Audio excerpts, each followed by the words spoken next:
We went ghost hunting on Halloween, just 4 friends, a car, and a stupid dare. But the house wasn't empty, it was waiting. Leave. The lights went out, shadows ran past, objects move. Then it appeared. Don't go ghost hunting on Halloween.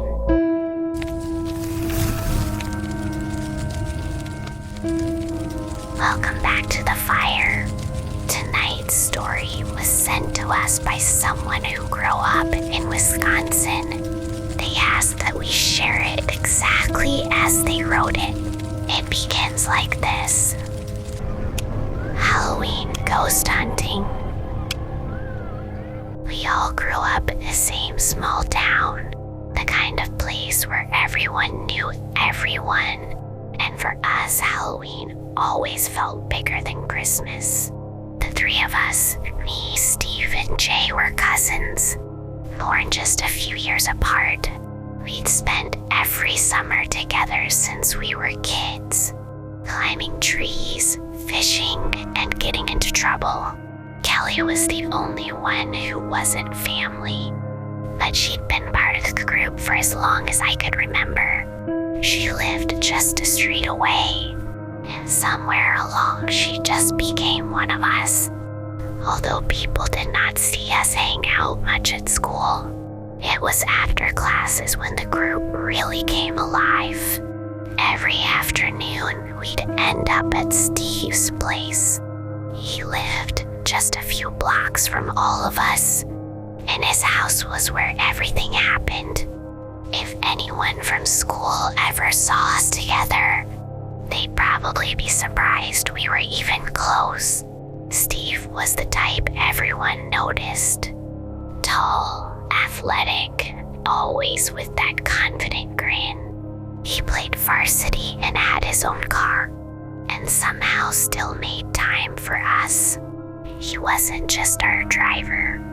He was the leader without ever trying to be. Jay, on the other hand, was the complete opposite. He took a different turn. More the tough kid, the kind teachers gave up on, but everyone respected. He had a short temper, got into fights now and then, and didn't care much about what people thought. But under that rough side, he was the most dependable one among us. The kind who'd step in first when things got serious. Kelly was the quiet type, the one who'd laugh at our arguments and keep us from going too far. She got scared easily but still showed up every time, even when she said she wouldn't. Everyone knew she had a soft spot for Steve, though none of us ever teased her for it. And then there was me, the cautious one, the so-called smart one, who usually thought twice about everything, but still ended up going along with their plans. Steve was the only one with a car, so wherever we went, he was always behind the wheel. It started a few days before Halloween. We were at Steve's garage, just hanging out like usual, tossing a ball around and eating chips. Kelly had her small transistor radio playing in the background, the kind that also worked as a flashlight. It was mostly static, switching between songs and bits of local news. Then, out of nowhere, a man's voice came through, clear for a second, before breaking again. It was from the town's local station. Something about the old mill roadhouse. They said a few kids had claimed to see lights moving inside late at night, even though no one had lived there for decades.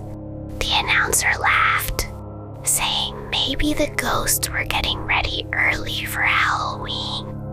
Jay smirked, old man Harrison's house. He said, "That dump's still standing." Steve laughed, shaking his head. "It's probably just squatters. My dad said that place got boarded up after some fire in the 70s. Kelly turned the volume down, her face a little pale. My grandma used to talk about that house, she said softly. She said people heard knocking or voices inside, even when it was empty. The radio went back to static, and no one spoke for a while. We all just sat there, listening to the hum of the light and the sound of the night outside. That silence, that weird chill, kind of started it all. Jay was the first to break the silence. He leaned back on the chair, tossing a bottle cap in the air. "You know what we should do," he said. "We should go there this Halloween night, just to see if those stories are true." Kelly almost dropped her radio. "No way," she said quickly. "You're not dragging me to that place." Steve grinned, like he had been waiting for someone to say it. "Come on, it's perfect. I'll just drive up, take a look, maybe walk around the porch. That's it. No one's saying we have to go inside." "Yeah, right," Kelly muttered. "That's what people say before disappearing." Jay laughed, the sound echoing in the garage. "You're scared already, and we're not even there yet." I didn't see anything. Part of me wanted to go, not because I believed in ghosts, but because it felt like one of those nights we'd remember forever. Steve saw that look on my face and smirked. "See, even he's in." Kelly rolled her eyes but didn't argue anymore. She just said, "If something happens, I'm blaming all of you." That's how it started. A dumb idea on a quiet night that somehow turned into a plan. Halloween night came fast. By 7, we were all at Steve's driveway. The air was cold, the kind that bites your fingers even through your jacket. Steve grabbed his hockey stick and 2 flashlights from the shelf. I carried the spare batteries, and Kelly showed up with her transistor radio, with a flashlight built into it and some snacks. Jay was loading the trunk. A baseball bat, a small toolbox, and an old blanket just in case the car broke down. When she saw what we were bringing, her eyes went wide. "What's with all of that? Are we going to war?" she said, half laughing and half nervous. "I thought we were just going for a drive," she added. Steve smiled, tossing the hockey stick into the back seat. "It's just being prepared. Never know when we'll need to scare off some raccoon or protect you." Kelly rolled her eyes but couldn't hide her smile. "Yeah, right, you're just like playing hero." Jay slammed the trunk shut. "Better have these than walk in there like we own the place, and have nothing when everything goes bad." We all laughed, but deep down, we knew Jay wasn't really joking. The night felt too still, the streets too quiet. Steve jingled his car keys and said, "All right, everyone in. We'll be back before midnight." We all climbed into the car, Steve driving, Kelly beside him, Jay and I in the back. As the headlights cut through the dark road, the transistor crackled softly from Kelly's lap. The drive through town didn't feel like any other Halloween. The streets were glowing orange and gold, every porch lit up with carved pumpkins, with paper ghosts swaying in the wind. Even the lampposts had fake cobwebs hanging off them. Kids were out hunting between houses, with bags half full of candy, their laughter echoing through the cold night air. We passed 3 kids in matching costumes, long white sheets with crooked eye holes. They walk across the street in front of the car, waving their candy bags. For all of us just watched them. They looked like triplets, almost moving in sync, their shapes vanishing into the orange fog ahead. The weather was strange, cold enough to make your breath fog, but not yet winter. The air had that smell of burnt leaves and wood smoke, the kind that always made Halloween feel bigger, older, like the town itself was holding its breath. Jay leaned back, looking out the window. "Place looks alive tonight," he said. "Yeah," I said quietly, watching the decorations blur by, like something's waiting to happen. Steve laughed. "That's the point, isn't it? Halloween's supposed to feel like that." None of us knew then how right he was. After a few more turns, the town started to fade behind us. The bright porches and paper ghosts gave way to darker streets, then open fields where the only light came from the car's headlights, cutting through the fog. The laughter of kids grew faint, replaced by the low hum of the engine and the occasional creak of old branches in the wind. Steve turned the radio down. "We're almost there," he said, eyes fixed on the narrow road ahead. Kelly looked out her window, hugging her coat tighter. "You sure this is the right way?" Jay grinned, resting the bat across his knees. "What, getting scared already?" She shot him a glare. "No, just making sure you idiots don't get us lost in the middle of nowhere." I chuckled, but the truth was she had a point. The road looked older the farther we went. Cracked pavement, tall grass creeping from both sides.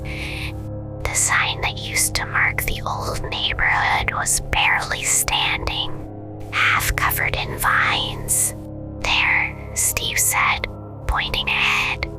"That's the turn." We all leaned forward to look. The old gravel path led uphill, swallowed by trees. Somewhere past that was the abandoned house, the one people said no one lived in. The lights still came on some nights. Jay whistled low. "Well," he said, licking his lighter, "welcome to Halloween." The gravel crunched under the tires as we pulled up the hill. Branches brushed against the windows, the sound sharp and dry. When we reached the top, Steve slowed the car to a stop. The headlights fell on an old iron gate, rusted, bent to one side, with leaves twisting through the bars. Behind it, the house stood half hidden in fog. 2 stories, windows dark, roof sagging in the middle. It looked like it hadn't been touched in decades. "Home sweet home," Jay muttered, gripping his bat. Steve killed the engine. The silence that followed felt heavy. Even the radio static faded out like it didn't want to make a sound here.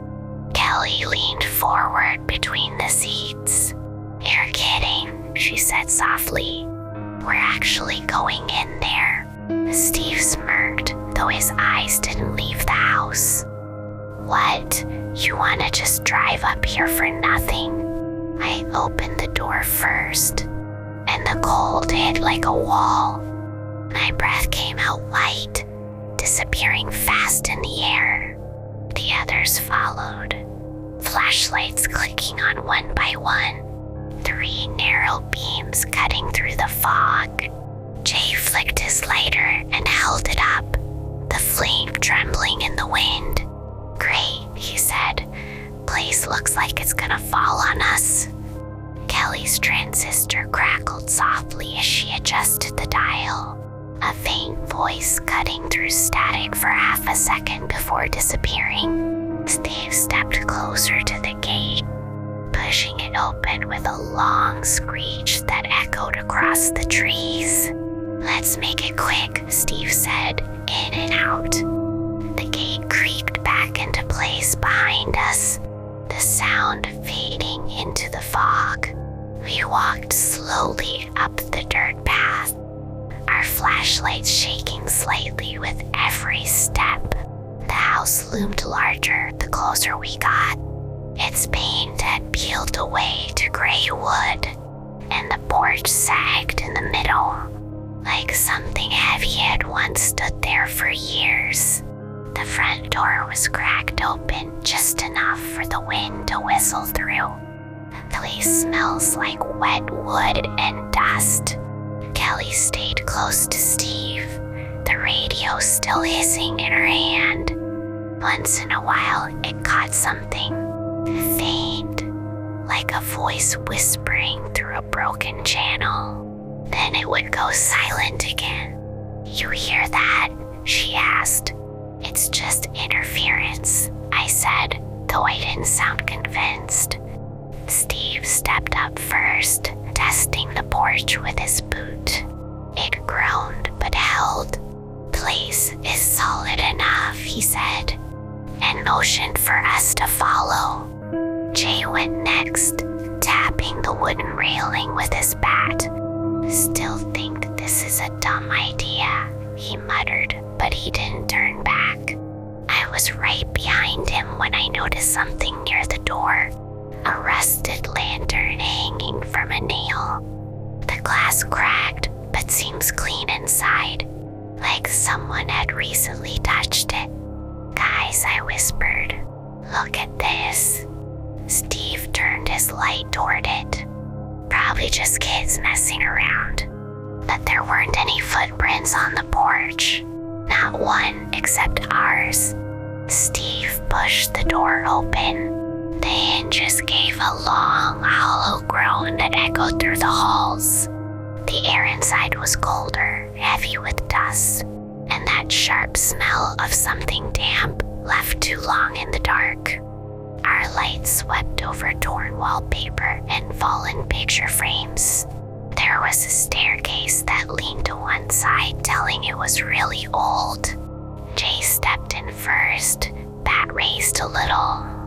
"This place looks like it's been empty for 50 years. Kelly followed close behind him, clutching the radio tight. It hissed again, a burst of static. Then a voice, just for a second.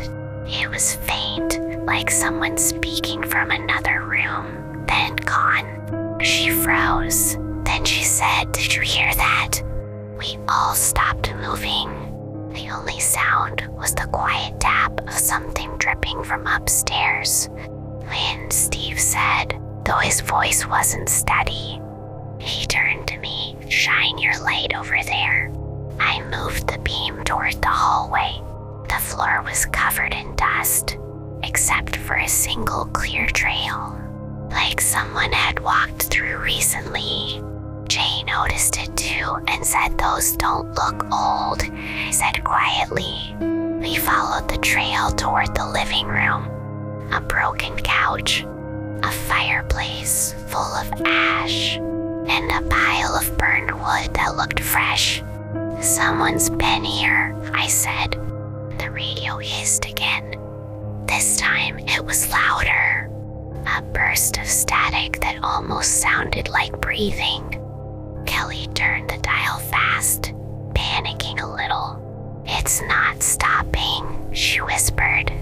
The static broke for a split second, and all four of us heard it. A soft, childlike voice between the noise, whispering just one word. "Leave." The radio went silent.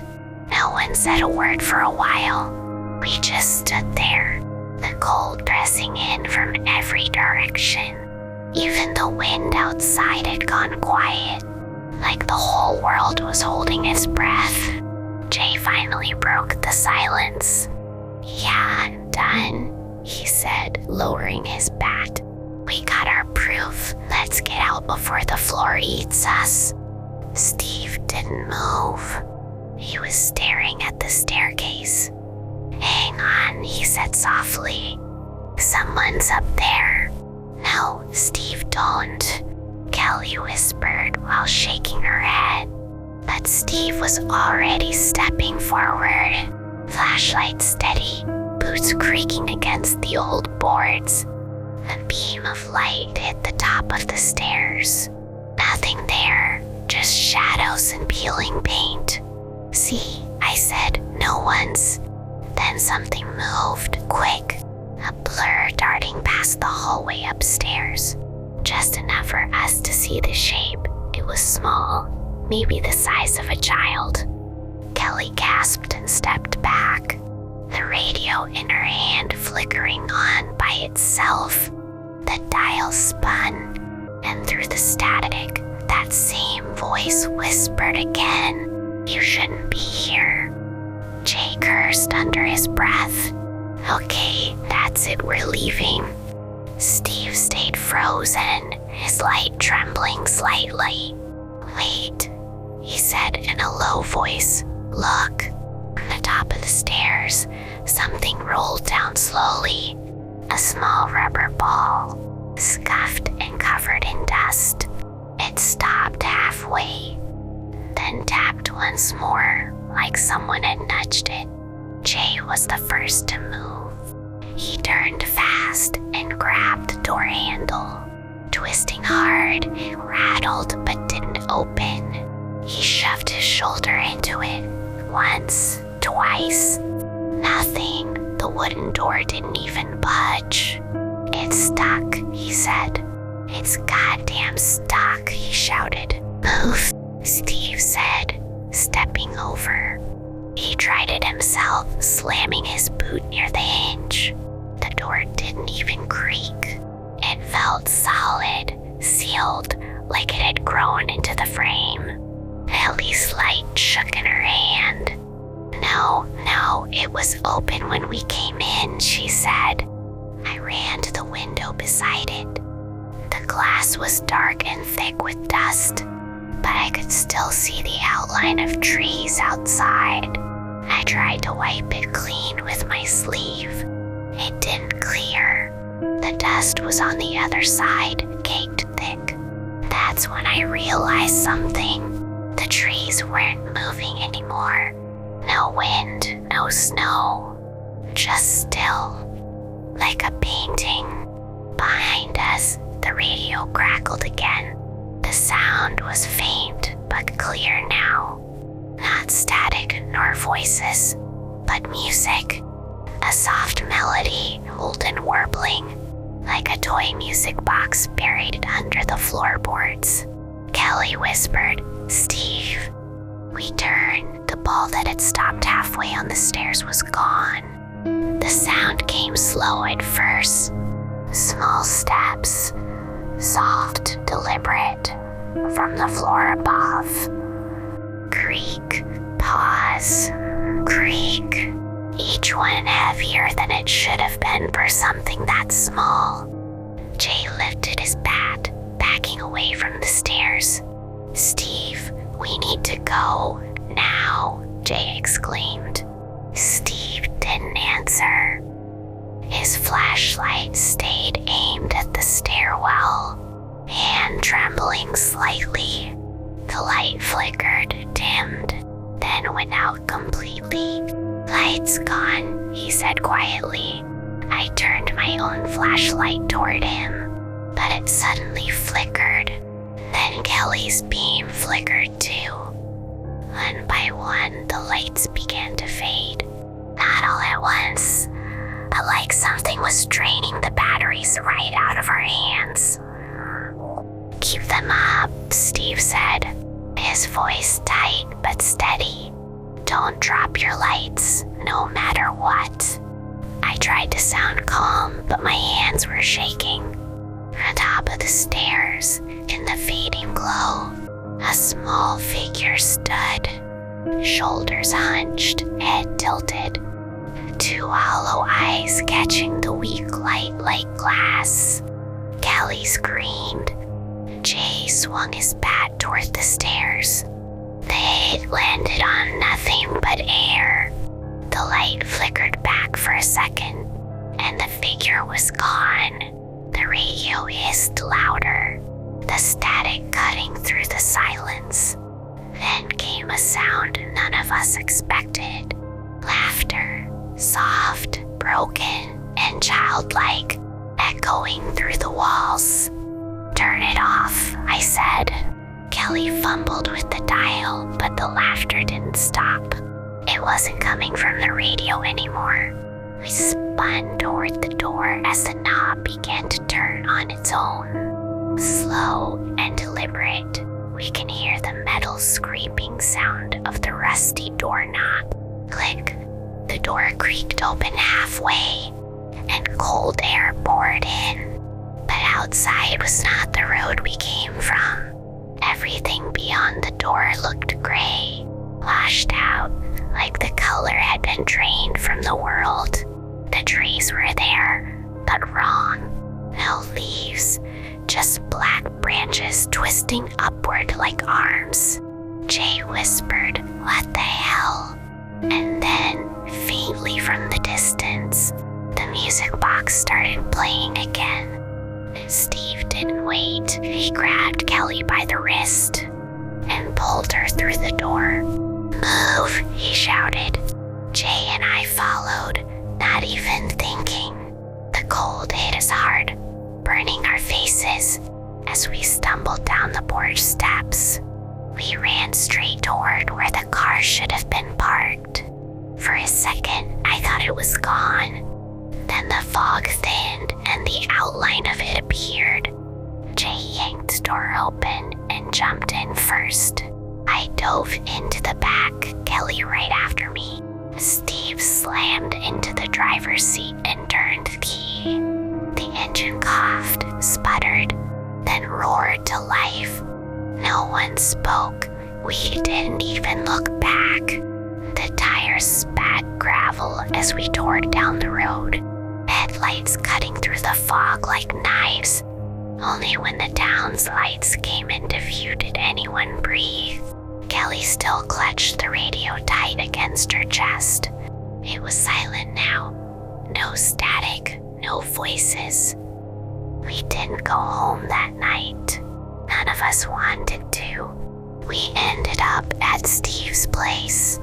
Lights on, doors locked, the four of us sitting around his living room with blankets and half-finished mugs of coffee. Kelly called her mom, her voice shaking, telling her she was staying over. Her mom agreed without a second thought. She trusted us because we had all grown up together. No one really spoke about what happened. We just sat there, listening to the ticking of the clock and the sound of the wind outside. Finally, Jay said quietly, "Next year, no ghost hunting." No one disagreed, and that was the last time we ever went ghost hunting on Halloween. Thanks for keeping me company tonight. The story sounds better, whispered by the fire, don't they? Until we meet again. This is Whispers of the Scribe. If you enjoyed tonight's story and would like to keep the fire burning, please support me by buying me a coffee. Every cup fuels me to keep whispering here by the fire. If you have a story of your own, something you've never told, something that still follows you at night, send it to me at whispersofthescribe@gmail.com. Maybe one day We'll whisper it here by the fire.